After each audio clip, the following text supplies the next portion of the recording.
జహీరాబాద్ శాసనసభ్యులు పెద్దలు మాణిక్రావు గారికి, మాణిక్రావు గారు మీకు పూర్తిగా ధైర్యంగా నిలబడ్డాడు. మీరు సంగారెడ్డి పోతే సంగారెడ్డి వచ్చిండు, జహీరాబాద్ వస్తే మీ వెంట వచ్చిండు, ఇక్కడికి మీ వెంట వచ్చిండు. మీకు పూర్తిగా ధైర్యంగా నిలబడి మీకు అండగా ఉన్నటువంటి మీ ఎమ్మెల్యే గౌరవనీయులు మాణిక్రావు గారు, సంగారెడ్డి శాసనసభ్యులు బీఆర్ఎస్ పార్టీ జిల్లా అధ్యక్షులు గౌరవనీయులు చింతా ప్రభాకర్ అన్న గారు, మన నారాయణఖేడ్ మాజీ ఎమ్మెల్యే భూపాల్ రెడ్డి అన్న గారు, మన ఎమ్మెల్సీ ఉమ్మడి మెదక్ జిల్లా ఎమ్మెల్సీ గౌరవనీయులు డాక్టర్ యాదవ్ రెడ్డి గారు, అదేవిధంగా మాజీ ఎమ్మెల్యే మిత్రులు క్రాంతి కుమార్ గారు, మన ఉమ్మడి మెదక్ జిల్లా డీసీఎంఎస్ చైర్మన్ శివకుమార్ అన్న గారు, మన అందరికీ సుపరిచితులు పెద్దలు ఉద్యమకారులు దేవి ప్రసాద్ అన్న గారు, అదేవిధంగా సీనియర్ నాయకులు నారారెడ్డి గారు, మరి స్థానిక నాయకులు భాస్కర్ గారు, రవీందర్ గారు, నరసింహారెడ్డి గారు, మా వీరారెడ్డి అన్న గారు, మాజీ సర్పంచ్ రవి గారు, అదేవిధంగా మాజీ సర్పంచ్ మారుతి గారు, మాణిక్యమన్న గారు, హకీం గారు, రాజేంద్రన్న గారు, భిక్షపతి గారు, ఇంకా మరి చాలా మంది ఉన్నారు. నేను పేర్లు తీసుకోకపోతే తప్పు పట్టుకోవద్దు. పటాన్ చెరువు నుంచి వచ్చిన సీనియర్ నాయకులు, సంగారెడ్డి నుంచి వచ్చిన నాయకులు, నారాయణఖేడ్ జహీరాబాద్ నుంచి వచ్చిన నాయకులు, అన్ని మండలాల జహీరాబాద్ నాయకులకు, ముఖ్యంగా మా డప్పూర్, మాల్గి, వడ్డీ గ్రామ రైతు సోదర సోదరీమణులకు, గ్రామ ప్రజలకు, పత్రికా విలేకరులకు అందరికీ పేరు పేరున నమస్కారం తెలియజేస్తా ఉన్నా. ఈ రేవంత్ రెడ్డి పాలన పిచ్చోడి చేతిలో రాయి లెక్క అయిపోయింది. పిచ్చోడి చేతిలో రాయి లెక్క అయిపోయింది. ఎటు ఇసురుతాడో తెలియదుగా. ఆ రాయి ఎవరి మీద పడుతుందో ఎటు ఇసురుతారో తెలియకుండా అయిపోయింది రేవంత్ రెడ్డి పాలన. ఆనాడు కేసీఆర్ గారు హైదరాబాద్కు దగ్గరగా కాలుష్యం లేకుండా జీరో ఎఫ్లుయెన్స్తో అక్కడ ఫార్మాసిటీ పెట్టడానికి 15,000 ఎకరాల జాగా తయారు చేసి పెట్టిండు. ఆడ పెట్టబోయే ఫార్మాసిటీ దానికి అన్ని అనుమతులు వచ్చినాయి. ఎన్విరాన్మెంట్ క్లియరెన్స్ ఢిల్లీకేలు వచ్చింది, అటవీ అనుమతులు వచ్చినాయి, దానికి భూసేకరణ అయిపోయింది, రోడ్లు వేసిండ్రు, మొత్తం తయారున్నది, వంట వండి పెట్టిండ్రు, వడ్డిచ్చుడే ఉన్నదాడ. కానీ రేవంత్ రెడ్డి గారు ఏం చేస్తుండంటే ఇప్పుడు అక్కడ రియల్ ఎస్టేట్ బేరం చేస్తాడట, బ్రోకర్ అవుతాడట, రియల్ ఎస్టేట్ బ్రోకర్ అవుతాడట రేవంత్ రెడ్డి. ఈయన రియల్ ఎస్టేట్ బేరం చేస్తాడట, ప్లాట్లు అమ్ముతాడట. ముఖ్యమంత్రి బేరం చేస్తాడా, ప్రజల్ని చూసుకుంటాడా? నువ్వేమైనా రియల్ ఎస్టేట్ బ్రోకర్వా, ఈ రాష్ట్రానికి ముఖ్యమంత్రివా నువ్వు? అక్కడ ఏమంటాడు, ఫోర్త్ సిటీ కడతాడట, ఫోర్త్ సిటీ అని ఊదరగొడుతుండు. మొన్న హైకోర్టు అడిగింది, ఏమైనా ఫార్మాసిటీ ఉన్నట్టా లేనట్టా అని హైకోర్టు అడిగింది. ఆడ మళ్ళీ ఏమైనా కింది మీద అవుతుందేమో అని ఉన్నట్టే అని హైకోర్టు కాగితం రాసిచ్చిండు. కానీ ఎన్ని ఎకరాల్లో ఉన్నట్టో చెప్తలేడు. ఆయన ఉపాయం ఏంది, ఆడేదో చిన్నగా 3-4 వేల ఎకరాలల్లో ఫార్మాసిటీ పెట్టి మిగతా 10,000 ఎకరాలల్లో రియల్ ఎస్టేట్ బేరం చేస్తాడట, ప్లాట్లు కొట్టి అమ్ముతాడట. ఆయన మనుషులకు, ఆయన అనుయాయులకు ఆ 10,000 ఎకరాలు కట్టబెట్టి దాన్ని తెచ్చి మన ఊరి మీద ఎత్తుండు. ఇప్పుడు మన నేల్కల్ మండలం మీద ఎత్తుండు, ఆడపోయి కొడంగల్లో వేస్తున్నాడు. నేను అంటున్నా, ఎందుకు ఈ రైతుల ఉసురు పోసుకుంటున్నావు? నేను ఇప్పుడే పొలాలకు పోయి చూసి వచ్చిన. ఆ లక్ష్మిది ఇంకెవరిదో కొంతమంది పొలాలు చూసిన, శరణమ్మది, లక్ష్మిది, లలితమ్మది, పోయాడు తిరిగి చూసిన. ఎంత మంచి పంట, బంగారముల పుదీనా ఉన్నది. పత్తికైతే ఒక్కొక్క చెట్టుకు 30-40 కాయలు ఉన్నాయి. కంది చూస్తే బ్రహ్మాండంగా కంది పెరిగింది. ఏ పంట చూసినా బంగారములు ఉన్నది. శరణమ్మ మాట్లాడి 2 ఎకరాల భూమి ఉన్నది, ఏడాదికి 2-3 లక్షలు సంపాదిస్తాము అన్నది. ఏడాదికి 2-3 లక్షలు సంపాదించే భూమిని ఈయన కంపెనీలు పెడతాడట. ఏమైనా పొరంబోకు భూములు లేవా? పనికిరాని భూములు లేవా? పంట పండని భూములు లేవా? ఇంత బంగారమో పంట పండేటువంటి ఈ భూముల మీద ఎందుకు పడ్డవు అని నేను అడుగుతా ఉన్నా. పోయి పెట్టు ఫార్మాసిటీ, ఆడ ఉంది కదా ఆల్రెడీ 15,000 ఎకరాల భూసేకరణ చేసింది. ఆ రోజేమో భూములు వాపస్ ఇస్తా అన్నావు, భూములు వాపస్ అన్నయ్యి లేదు, అనుమతి వచ్చింది అక్కడనే ఫార్మా సిటీ అన్నబెట్టు. మా వాళ్ళ మీద ఎందుకు పడ్డావు? ఇప్పుడు ఏమైంది? పిచ్చోని చేత రాయి లెక్క రాయి మన మీద పడ్డది. ఆ భూములనేమో రియల్ ఎస్టేట్ బేరం చేస్తారట, మన ఊరు భూములు గుంజుకొని ఇక్కడ కంపెనీలు పెట్టారట. అంటే నిన్ను ముఖ్యమంత్రి చేసింది రియల్ ఎస్టేట్ బేరం చేయడానికా, రైతుల్ని కాపాడడానికా? నువ్వు దేనికోసమైనా ముఖ్యమంత్రిగా ఈ రైతుల ఉసురు పోసుకుంటావు. ఆడ పొదుగాలు లేస్తే మూసీ సుందరీకరణ అని పెట్టిండు. మూసీ సుందరీకరణ మూసీ సుందరీకరణ అంటుండు. ఆడనేమో ఇల్లు గులగొట్టే పని పెట్టిండు. ఏదో మూసీని ఉద్ధరిస్తా అని ఆడ ఇల్లు గులగొట్టే పనేమో మూసీలో పెట్టిండు. ఈడ మన ఊర్లోనేమో భూములు కొల్లగొట్టే పని ఈడ పెట్టిండు. ఏందా ఇందిరమ్మ పాలన అంటే? ఇందిరమ్మ పాలన అంటే పేదోళ్ళ ఇండ్లు గులగొట్టుడు, పేదోళ్ళ భూములు కొల్లగొట్టుడేనా అని నేను అడుగుతా ఉన్నా రేవంత్ రెడ్డిని. ఇదేంది నువ్వు ఇందిరమ్మ రాజ్యం ఇందిరమ్మ రాజ్యం అంటే ఏంది? ఇందిరమ్మ రాజ్యం ఇందిరమ్మ ఇచ్చిన భూములు నువ్వు కొల్లగొట్టి కంపెనీలకు అమ్ముకుంటావు. ఇందిరమ్మ కాలంలో పేదవాళ్లకు గరీబీ హటావో అన్నది ఇందిరమ్మ. గరీబీ హటావో అంటే ఈయనేమంటుండు? కిసానోంకు హటావో అంటుండు, గరీబోంకు హటావో అంటుండు. इंदिरम्मा गरीबी हटाओ बोले, लेकिन ये रेवंत रेड्डी ने गरीबों को हटाओ बोल रहा, किसानों को हटाओ बोल रहा. ये कैसा सरकार है? ये सरकार हमें जरूरत नहीं है बोल के लोग बोलना शुरू कर रहे. మాకొద్దు ఈ పాలన అంటున్నారు ఇలా ప్రజలు. ఏమన్నది శరణమ్మ? రైతు బంధు పడ్డదంటే పల్లె ఇంకెక్కడ ఇచ్చిండు అని ఈ అమ్మక్క కూడా అన్నది.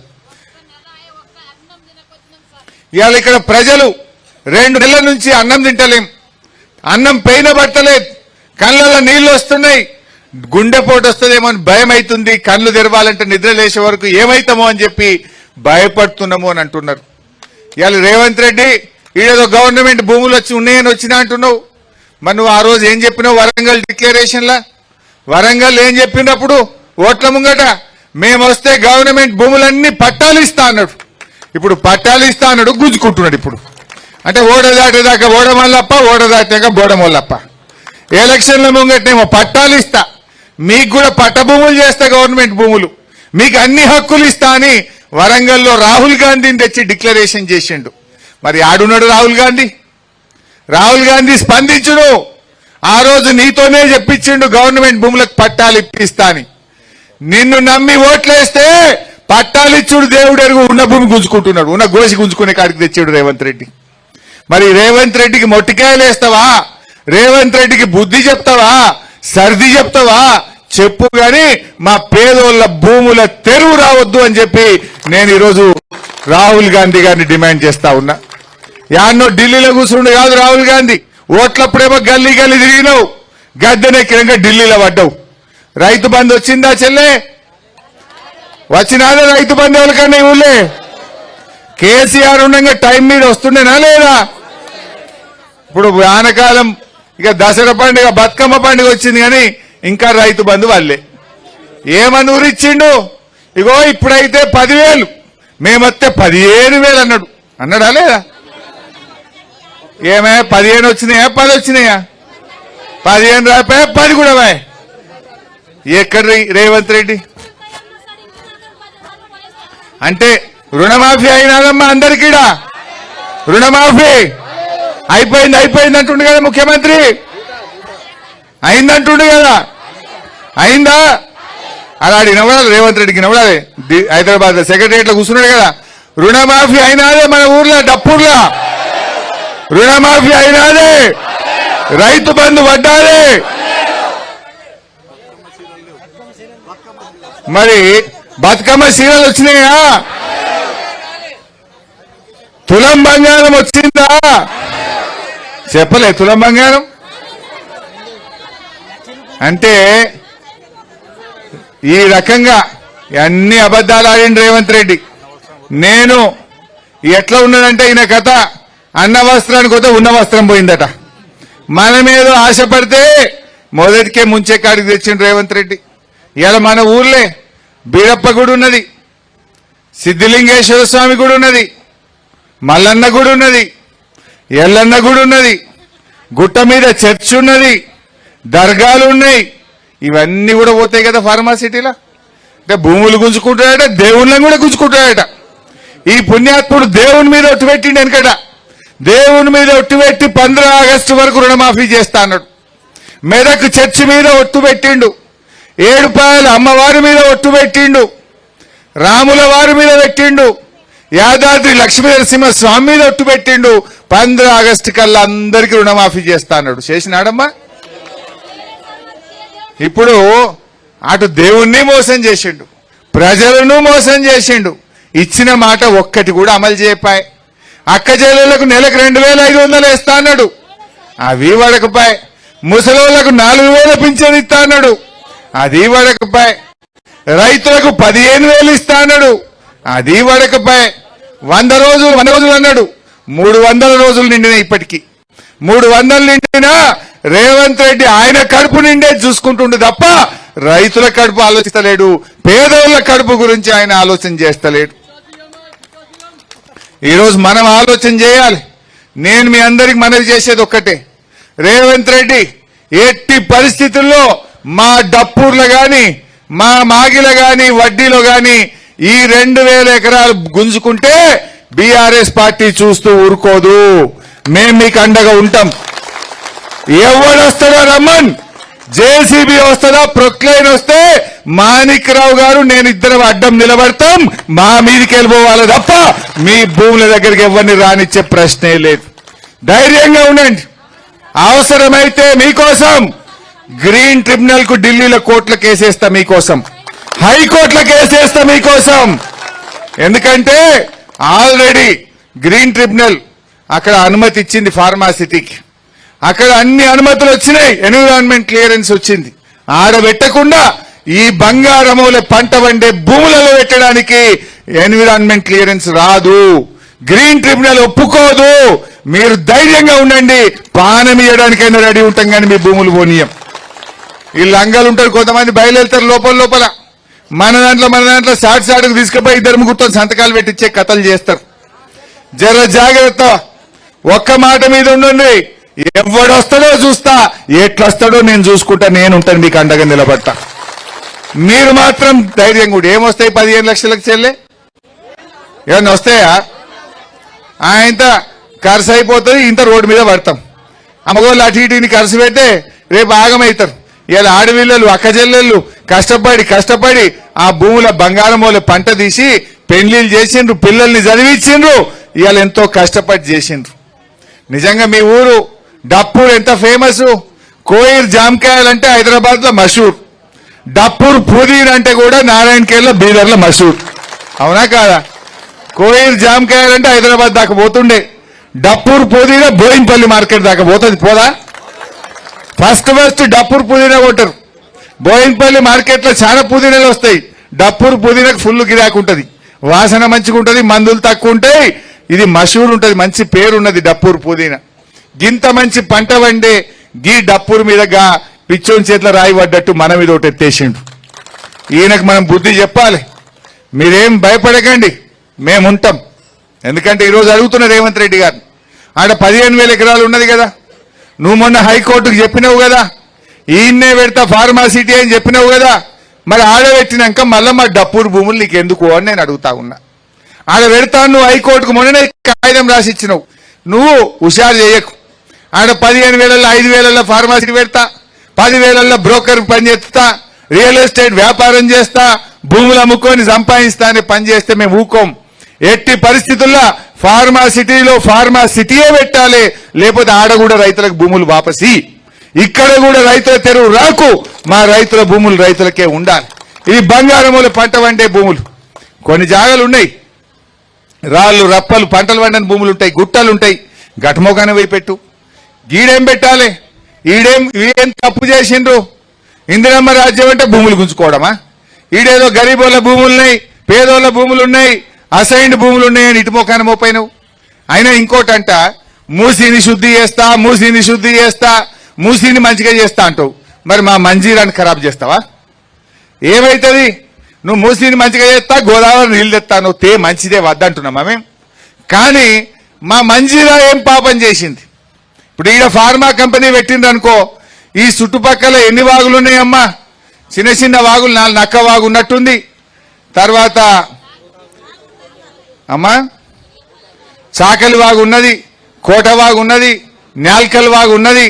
ఈ 4 వాగులకెళ్ళి పోయి కిందికి పోయి ఎండ్ల కలుస్తాయి, శనగపల్లి ప్రాజెక్టులో పడతాయి. శనగపల్లి ప్రాజెక్టుకి వెళ్ళి ఆ పెద్ద వాగులకెళ్ళి మంజీరాలో పడతాయి.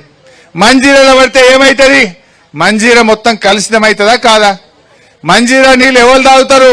మెదక్ జిల్లా ప్రజలు తాగుతారు, హైదరాబాద్ ప్రజలు తాగుతారు.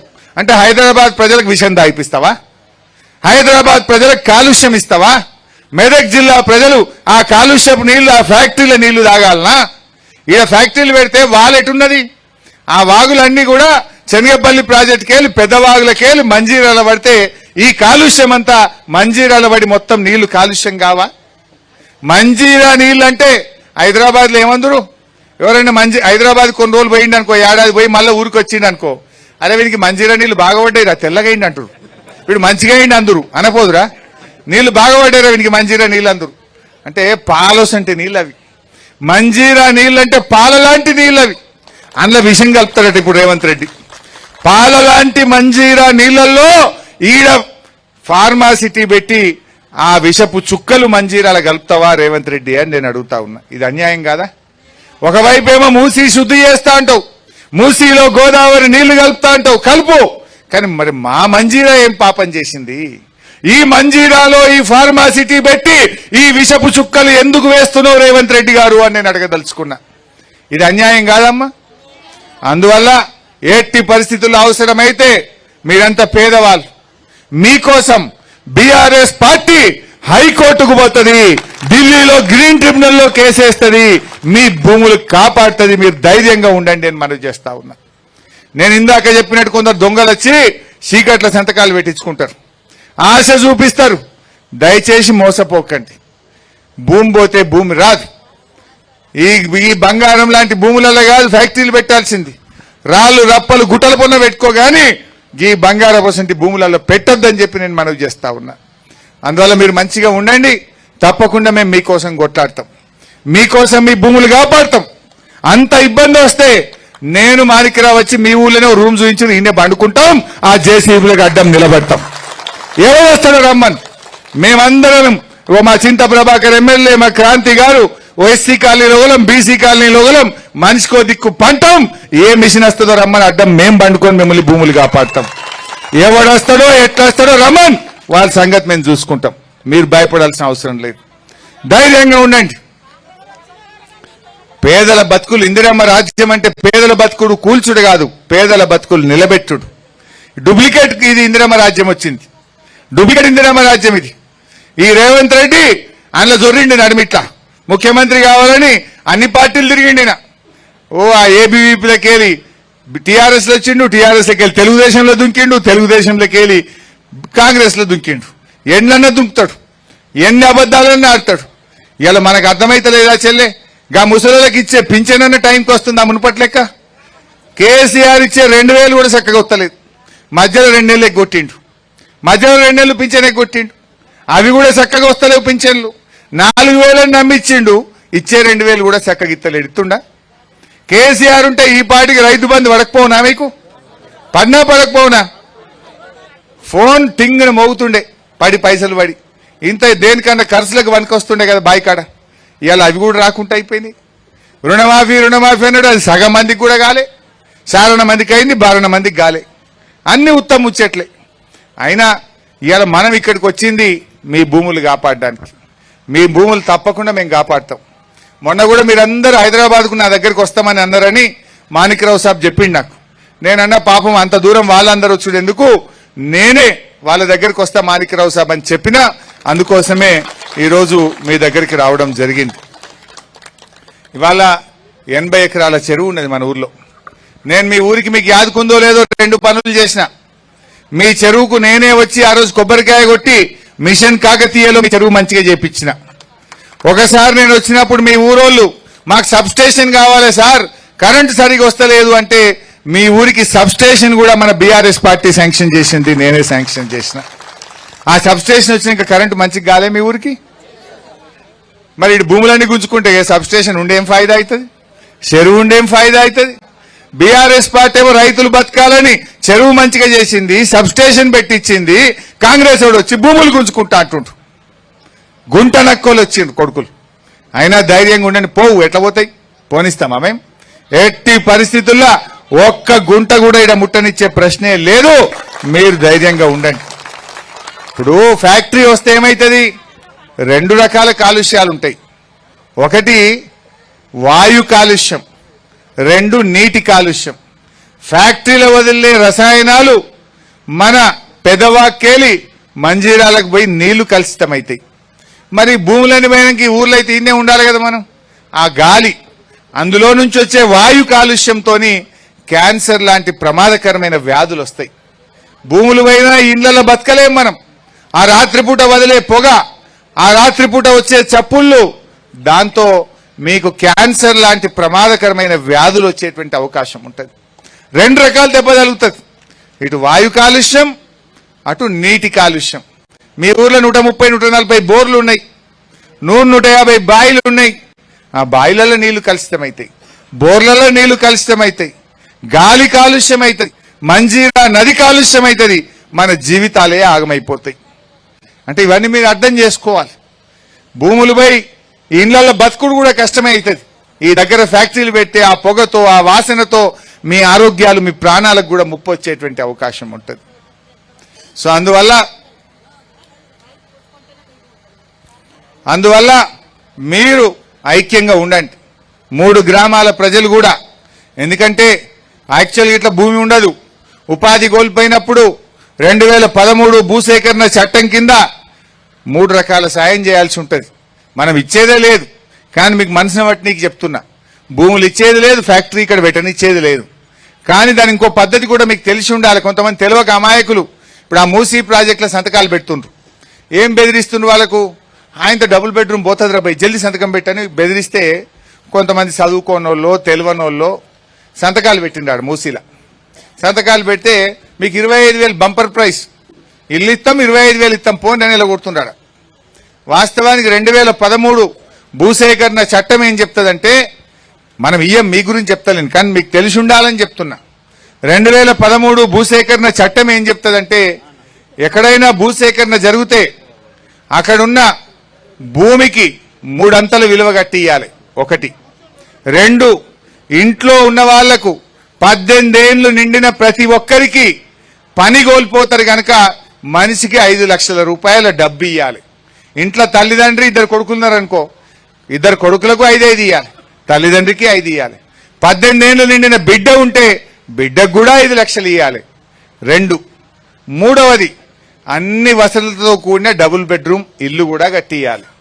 ఇల్లు కట్టియాలి, ఇంట్లో ఆడపిల్ల మగపిల్ల తల్లిదండ్రికి మనిషికి 5 లక్షలు ఇవ్వాలి, ఉన్న భూమికి 3 అంతల డబ్బు కట్టియాలి. ఇది చట్టం ఉంటుంది. యాక్చువల్గా కొంతమంది తెలియక రాత్రి ఆయన ఎవరన్నా ప్రలోభాలకు గురి చేస్తే 15 లక్షలకు సంతకం పెట్టింది అనుకో, ఆగమాగం అవుతుంది.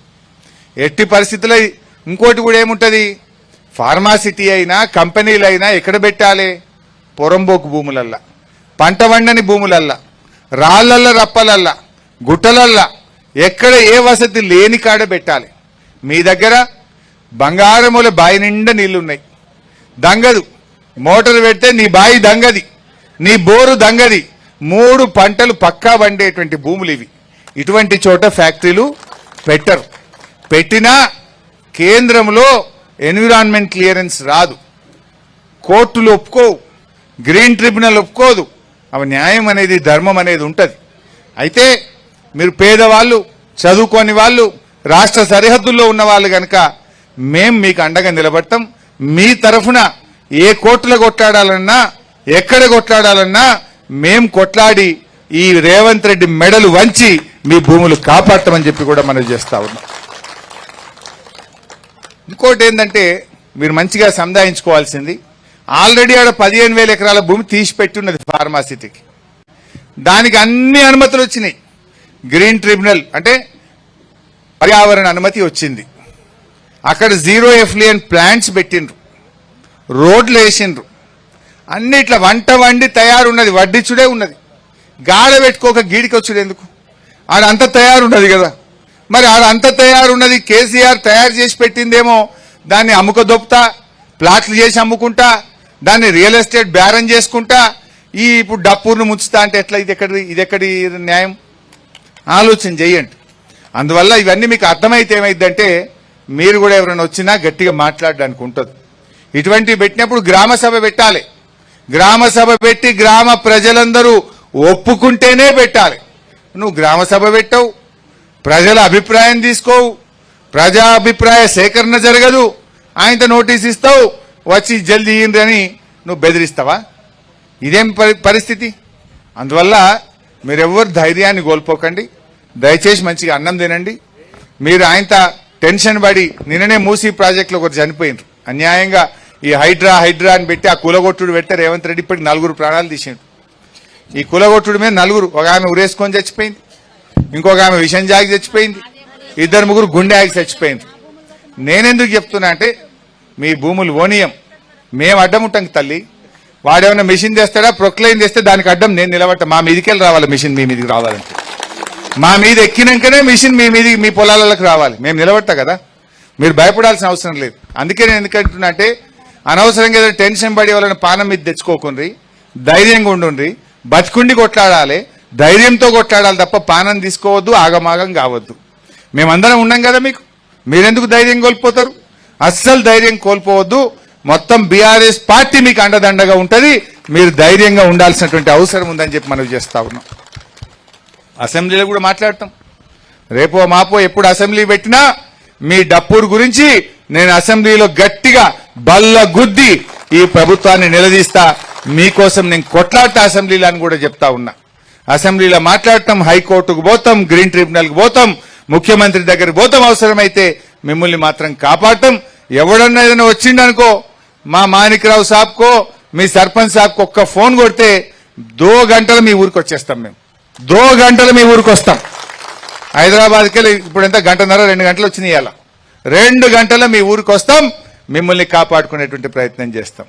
మీరు అస్సలు భయపడకండి, ధైర్యంగా ఉండండి. ధైర్యం మాత్రం కోల్పోవద్దు. ఎవ్వరు ధైర్యం ఏడవద్దు, ధైర్యం కోల్పోవద్దు. కొట్లాడదాం, కొట్లాడి పోరాడితే పోయేదేమి లేదు, బానిస సంఖ్యలు తప్ప అన్నారు. అంతే తప్ప మనం పోరాడితే మనకు పోయేదేం లేదు. మన భూములు మనకు దక్కుతాయి. తాతలు తండ్రుల నుంచి మీకు ఒక వారసత్వంగా వచ్చింది. మీరు మీ పిల్లలకి ఇవ్వాలని మీరు కలగంటున్నారు. మీ తాత తండ్రికి ఇచ్చిండు, తండ్రి మీకు ఇచ్చిండు, మీరు మీ పిల్లలకి ఇవ్వాలి తప్ప ఈ భూమిని గద్దల్లాగా ఈ రేవంత్ రెడ్డి తన్నుకపోతే ఊరుకోవడం అని మనందరం కూడా గట్టిగా చెప్పాల్సినటువంటి అవసరం ఉంది. నేను ఈ 3 గ్రామాల ప్రజలకు ముఖ్యంగా మనవి చేస్తా ఉన్నా, ఎవ్వరు కూడా అధైర్యపడకండి, గట్టిగా ఉండండి. ఇప్పుడు డప్పూర్లో 1465 ఎకరాలు తీసుకుంటామంటున్నారట, మాల్గిలో 256 ఎకరాలు, వడ్డీలో 282 ఎకరాలు, మొత్తం కలిపి 2003 ఎకరాలు తీసుకుంటా అంటుండు. న్యాల్కలోలు కూడా వీరారెడ్డి సాబ్ నా ఊరు పోతలేదని గిట్ట అనుకున్నావు నువ్వు. దీని ఎఫెక్ట్ నీ ఊరు కూడా ఉంటుంది. మొత్తం న్యాల్కల్ మండలం మీద ఉంటుంది, మంజీరా మీద ఉంటుంది. ఈ గాలి సిరితే మీకు ఇసరదా గాలి? మీ ఊర్లలో మొత్తం మండలం అంతా ఇసురుతుంది గాలి. మీ అందరి ఆరోగ్యం దెబ్బతింటది. నీళ్లు ఖరాబ్ అయితే నీ ఊరు నీళ్లు కూడా ఖరాబ్ అవుతాయి. మంజీరా నీళ్లు ఖరాబ్ అయితే మొత్తం మెదక్ జిల్లా ఖరాబ్ కాదా? మూసీని ఉద్ధరిస్తా అంటాడు, మంజీరానేమో పాడు చేస్తా అంటాడు. ఇది ఎక్కడ న్యాయమే? అదేమో మంచిగా చేస్తాడట మూసీని, చెయ్యి, నేను వద్దంటలేం కదా. మా మంజీరాని ఎందుకు పాడు చేస్తావు? మా మంజీరాని ఎందుకు కలిసితం చేస్తావు? మా మెదక్ జిల్లాను ఎందుకు ఆగం చేస్తావని నేను అడుగుతా ఉన్నా. మా డప్పూరు ప్రజలను ఎందుకు ఆగం చేస్తావు అనేది నా ముచ్చట. పెట్టు, రాళ్ల పొన్న పెట్టు, గుట్టల పొన్న పెట్టు, ఆల్రెడీ ఉన్న హైదరాబాద్ లో ఉన్న ఫార్మా సిటీలో అన్ని ఫ్యాక్టరీలు పెట్టు తప్ప మా తెరువు రాకు, మా ఉసురు ఓసుకోవద్దని చెప్పి నేను రేవంత్ రెడ్డికి మీ అందరి తరఫున మనవి చేస్తా ఉన్నా. మీరు అస్సలు అధైర్యపడద్దు తల్లి. నేను మళ్ళీ ప్రాణం పోతే ప్రాణం రాదు, ధైర్యంగా ఉండుండ్రి. మేమున్నాం మీకు. ఎవరు ఏడవద్దు, కొట్లాడాలి. ఏడుస్తాం, మేము లేమా మీ అందరికీ? ఎంత దూరమైతే అంత దూరం కొట్లాడదాం. మీకేం ఖర్చులు కూడా మేము ఏనియం, మీ ఊరిని కాపాడతాం. మీ ప్రేమ కావాలంతే మాకు. మీరు ఐక్యంగా ఉండండి చాలు మాకంతే. మీరు ధైర్యంగా ఉండండి చాలు మాకంతే. మీ మధ్య ఎవడో ఒకటి మెల్లగా పుల్లబెట్టిలకెళ్ళి ఇద్దరిద్దరిని ఇచ్చగొట్టాలని చూస్తారు. అది ఇచ్చిపోకుండా అంటే విడిపోకుండా చూసుకోండి. ఐక్యంగా ఉంటే ఎవడు మన తెరువు రాలేడు, ఈ భూములు ముట్టలేడు. మీ భూములు మీకు కాపాడిస్తాం.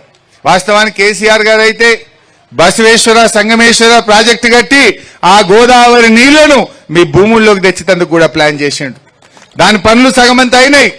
వీళ్ళు ఇప్పుడు ఆపేసిండ్రు ఆ బసవేశ్వర సంగమేశ్వరం. ఆ పనులు జరిగినాయి. ఎప్పుడైనా కాలం కాకపోతే ఆ గోదావరి నీళ్లు తెచ్చి డప్పూరు చెరువులో పోయాలని చూసిండు కేసీఆర్. ఎప్పుడైనా 3 ఏళ్ళకి 4 ఏళ్ళకి కాలం పోతుంది. కాలం పోయినా గోదావరి నీళ్ళని తెచ్చి డప్పూరు చెరువు నింపేటట్టు కూడా ప్లాన్ చేసిండు మన కేసీఆర్ ఉండగా. పనులు చాలా అయినాయి. ఈ కాంగ్రెస్ వాడు వచ్చి ఆ పనులు కూడా ఆగబట్టిండు. సరే చూసుకుందాం దాని సంగతి. అది కూడా మళ్ళీ మన టైం వస్తుంది, మనం చేసుకుందాం. ఇప్పుడైతే మీ భూములు కాపాడాలి, మీ ఊరు కాపాడాలి. ఇది చెప్పడం కోసమే వచ్చినాం, మీకు ధైర్యం వేయడం కోసమే వచ్చినాం. ఏం దాకైనా కొట్లాడతాం, డప్పూరు ప్రజలను కాపాడతామని చెప్పి మనవి చేస్తూ జై తెలంగాణ.